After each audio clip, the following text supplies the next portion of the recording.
محرم کی خصوصیت یہ ہے کہ اللہ تبارک و تعالیٰ نے اس میں روزہ رکھنے کو بڑی فضیلت سے نوازا ہے۔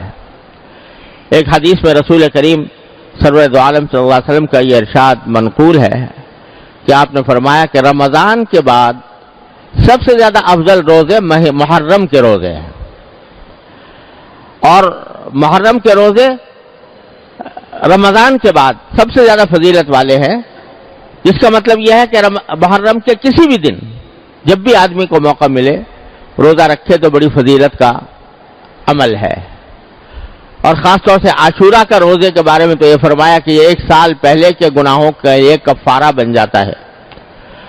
تو یہ عمل نبی کریم سرور دو عالم صلی اللہ علیہ وسلم سے ثابت ہے کہ محرم کا مہینہ یہ اس میں نفلی روزے یہ خاص فضیلت رکھتے ہیں۔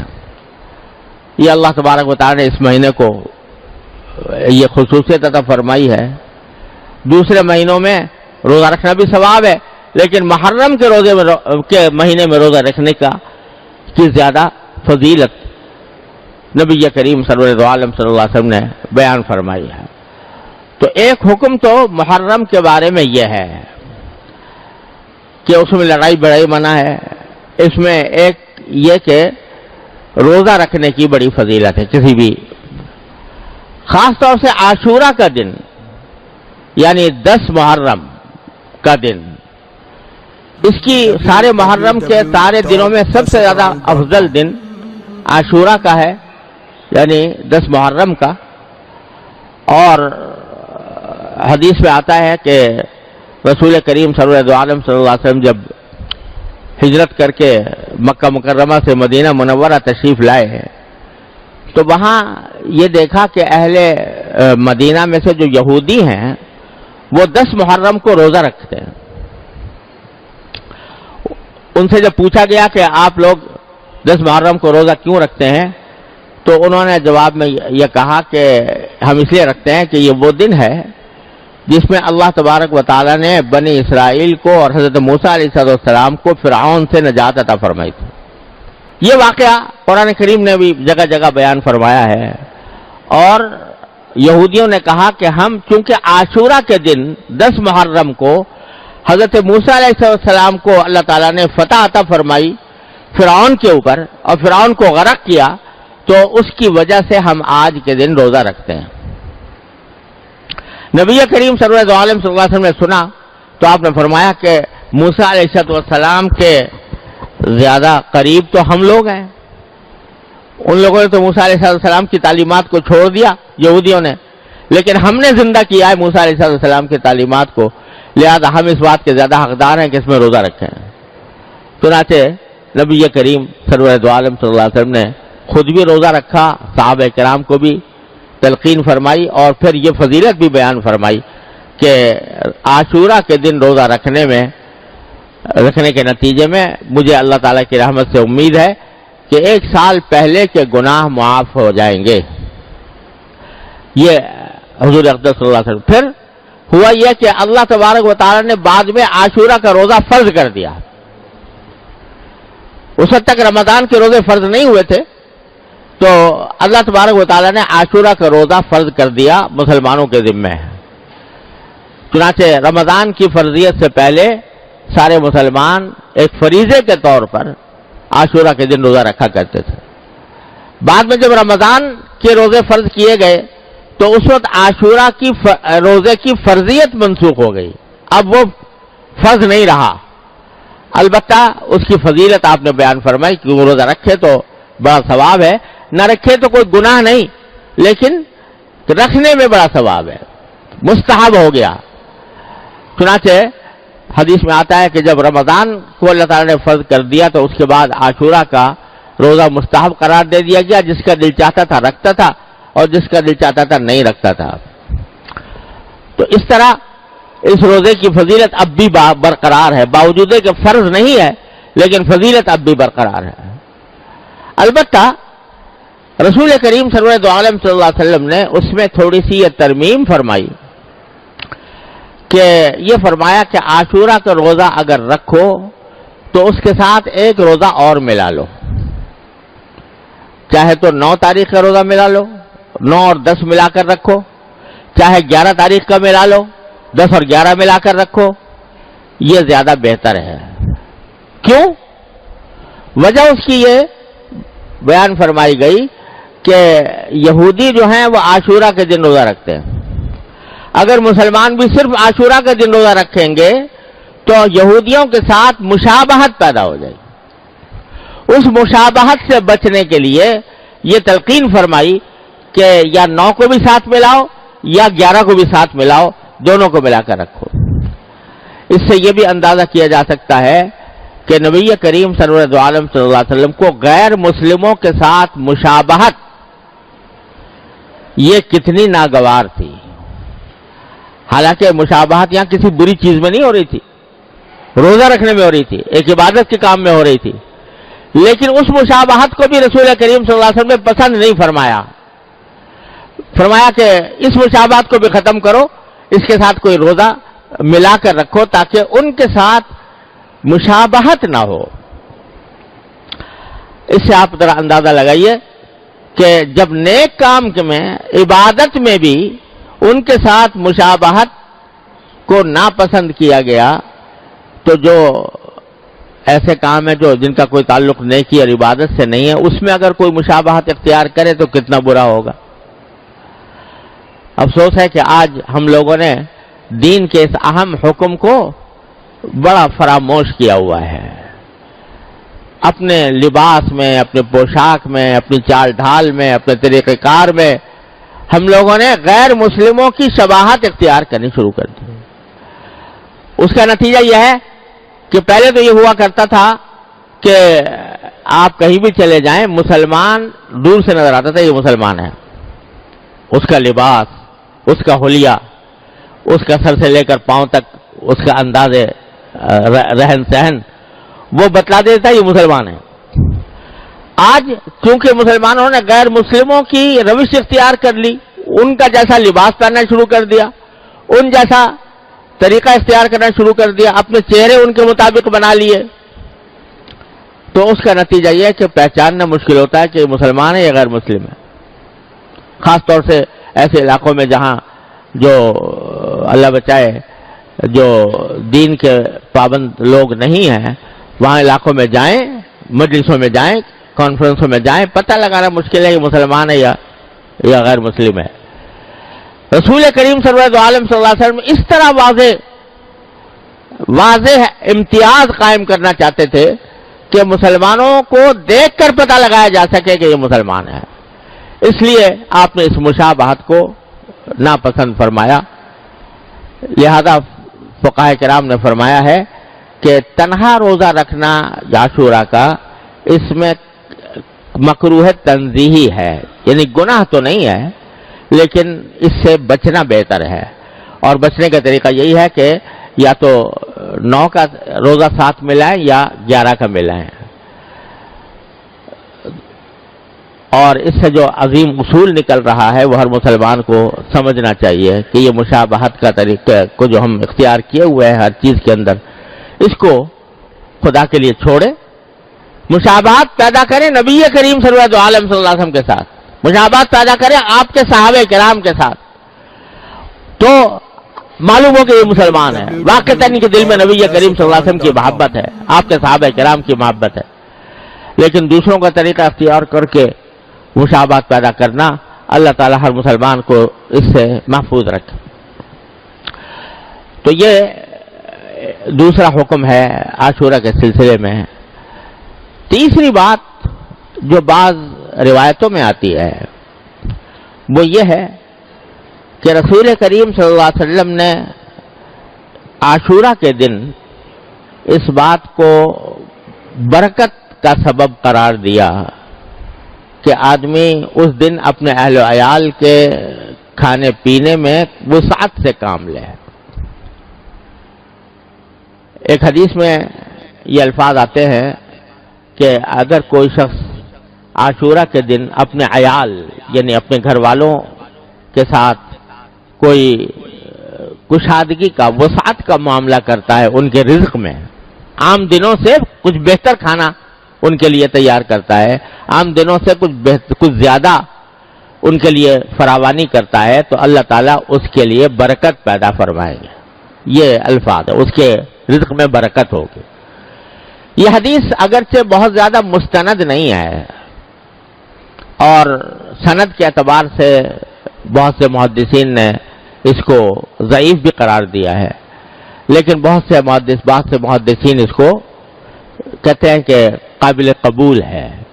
اس واسطے مسلمانوں کے ہاں ایک یہ طریقہ چلا آتا ہے اور اس حد تک کوئی حرج نہیں ہے کہ آدمی اپنے گھر کے کھانے پینے میں عام دنوں سے کچھ زیادہ وسعت اختیار کرے.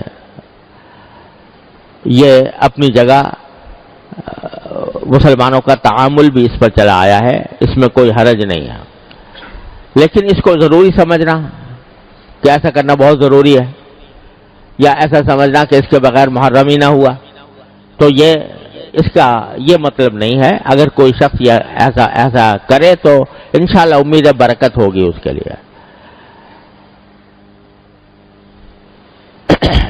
لیکن اس سے جو کہا گیا کہ رزق میں کچھ وسعت اختیار کرے، اس کے لیے کسی خاص کھانے کی تعین نہیں ہے کہ فلاں کھانا پکایا جائے، کھچڑا ضرور پکایا جائے مثلا، تو اس کی کوئی تعین نہیں ہے. اس کو اپنی طرف سے لوگوں نے اپنی طرف سے بنا لیا ہے. اور اگر آدمی یہ سمجھے کہ یہ سنت ہے کھچڑا بنانا، تو یہ چیز بدعت ہو جائے گی اور الٹا گناہ ہو جائے گی.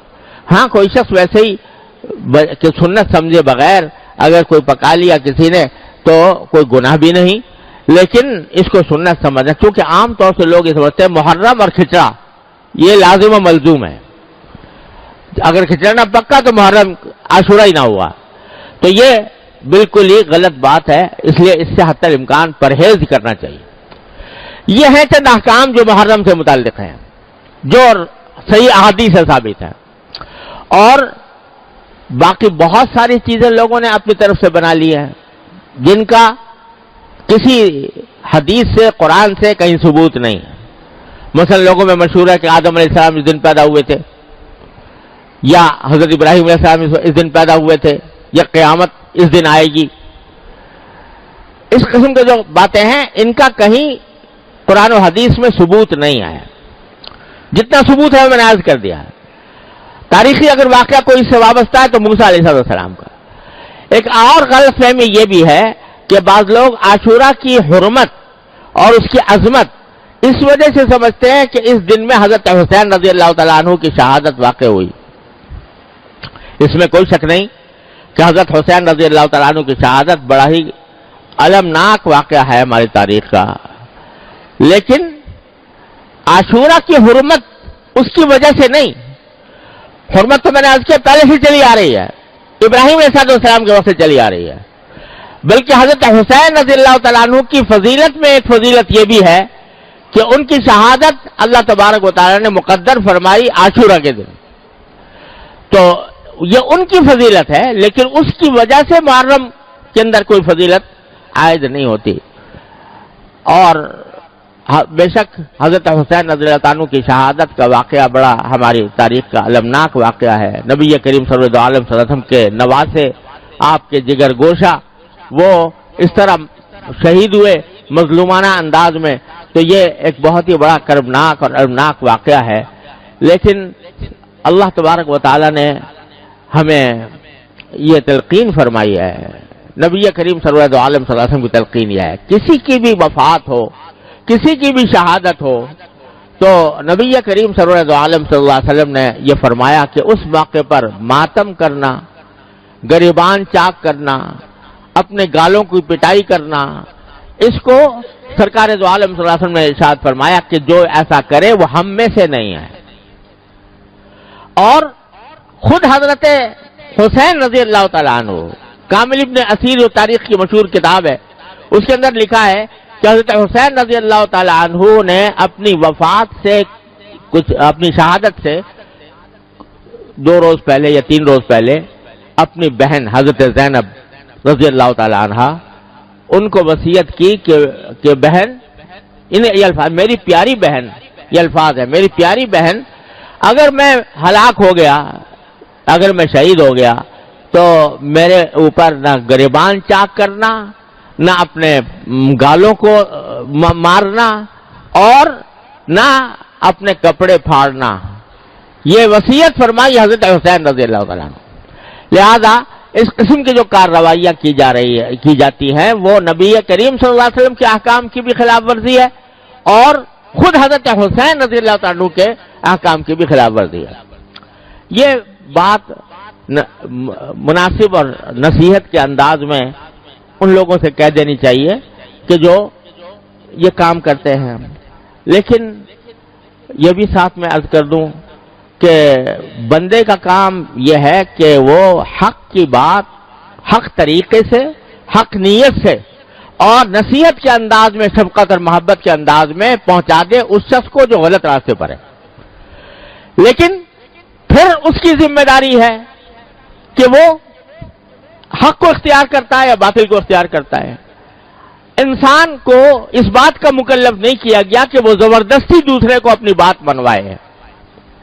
قرآن کریم کی وہ آیت جو میں نے پچھلے جمعہ میں پڑھی تھی، نبی کریم سرور عالم صلی اللہ علیہ وسلم سے اللہ تبارک و تعالی نے خطاب کر کے فرمایا لست علیہم بمسیطر فذکر انما انت مذکر.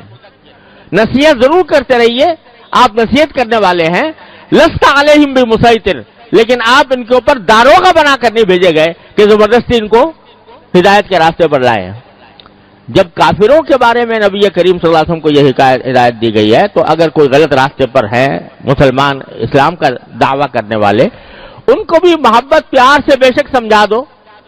لیکن کوئی آدمی داروغہ نہیں بنایا گیا کہ زبردستی اس کو مجبور کرے کہ نہیں تم میری بات مانو اور اپنی بات چھوڑو.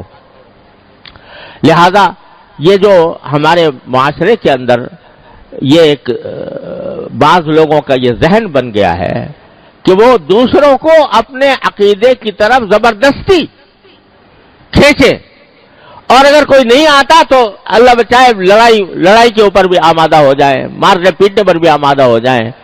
اور اسی کی وجہ سے افسوس ہے کہ ہمارے معاشرے کے اندر یہ قتل و غارت گری کا بھی بازار، خاص طور سے محرم کا جب مہینہ آتا ہے تو اس کے اندر لوگ سہمے ہوئے ہوتے ہیں کہ پتہ نہیں کیا ہو جائے گا، اور ایک دوسرے کے اوپر لڑنے مرنے کے لیے تیار ہو جاتے ہیں اور دوسروں کے خون بہانے کے لیے تیار ہو جاتے ہیں.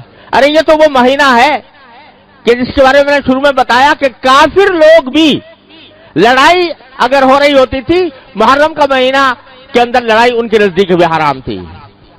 کافر لوگ وہ لڑائی کو اور کشت و خون کو، خون ریزی کو ناجائز سمجھتے تھے. اب اگر مسلمان اس محرم کے اندر ایک دوسرے کے گلے کاٹے، ایک دوسرے کے اوپر حملہ آور ہو، یہ بڑا زبردست عیب ہے جو اس قوم کے اوپر لگ رہا ہے. اس سے خود بھی بچنے کی ضرورت ہے اور دوسروں کو بھی بچانے کی فکر چاہیے کہ اس مہینے کے اندر کوئی لڑائی جھگڑا نہ ہو. حق بات کہنا ہر مسلمان کا حق ہے، اور وہ دوسرے تک حق بات پہنچائے پیغمبرانہ طریقے سے. پیغمبروں کا طریقہ یہ نہیں ہوتا کہ وہ دوسرے کو گالیاں دے کر، دوسروں کے اوپر حملہ آور ہو کر اپنی بات منوائیں. پیغمبروں کا طریقہ وہ ہے جو اللہ تعالیٰ نے حضرت موسیٰ علیہ السلام کو سکھایا کہ تم فرعون کے سامنے جا رہے ہو تو قولا لہو قولا لینا، فرعون کے سامنے بھی نرم بات کرنا. اب اندازہ لگائیے فرعون سے بڑا گمراہ کون ہو سکتا ہے. لیکن اللہ تبارک و تعالیٰ نے حضرت موسیٰ علیہ السلام کو تلقین فرمائی کہ ان سے نرم بات کرنا. لعلہ یتذکر و یخشی، ہو سکتا ہے وہ بات مان لے، ہو سکتا ہے اللہ کا ڈر اس کے دل میں پیدا ہو جائے. حالانکہ اللہ تعالیٰ جانتے تھے کہ یہ ڈرنے والا نہیں ہے، نصیحت ماننے والا نہیں ہے. لیکن فرمایا کہ جو داعی ہے، دعوت دینے والا ہے، اس کے دل میں یہ امید ہونی چاہیے کہ شاید یہ میری بات مان لے، لہذا میں نرم بات کروں.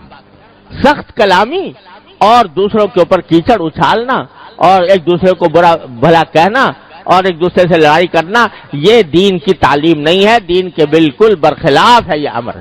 وہ چاہے شیعہ کرے یا سنی کرے، دونوں کریں گے تو اللہ کے ہاں پکڑے جائیں گے. لہذا اس محرم کے اندر بالکل واضح طور پر یہ سمجھنا چاہیے، پہلی بات تو یہ کہ جو باتیں رسول کریم صلی اللہ علیہ وسلم سے ثابت ہیں بس اس حد تک اپنے آپ کو محدود رکھیں. آگے جو باتیں